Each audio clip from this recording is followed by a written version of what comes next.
One of the biggest problems that we faced when we arrived was the historic facilitation from the south, the Pakistan border in Baram Chah, and the movement of fighters and weapons north into Garmsir and then up the Helmand River Valley. These are traditional smuggling routes that the Taliban had taken advantage of to enable them to move their fighters and their equipment with relative ease. And when we arrived in March, 1st Marine Division already had a plan to go down there and dismantle this facilitation node and to interdict the route from the south. So they planned an operation.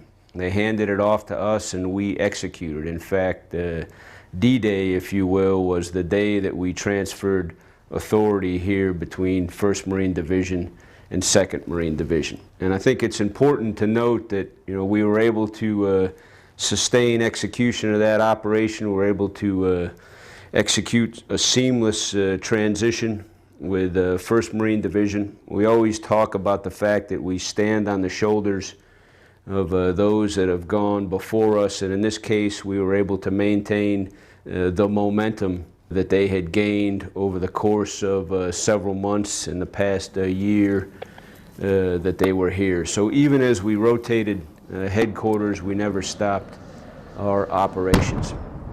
So the day we assumed command, we've got forces, 3rd LAR, down there along the Pakistan border.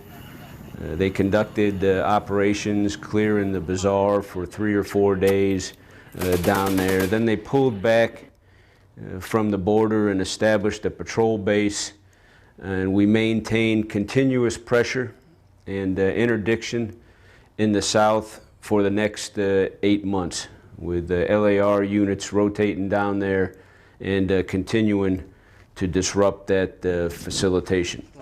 As we're finishing that clearing op and establishing that permanent presence, sort of simultaneously, RCT-1 begins disruption operations in Garmsir, Nawa, and Marja.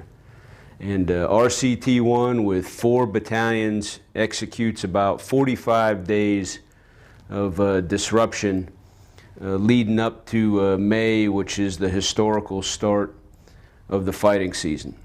And the complementary effects between the LAR operation and the sustained presence and the interdiction in the south and the disruption up there in Nawa, Garmsir, and Marja, as we approached what would be the traditional beginning of the fighting season, really just smothered the enemy and dismantled any potential that they had to begin and execute what they would call the spring offensive.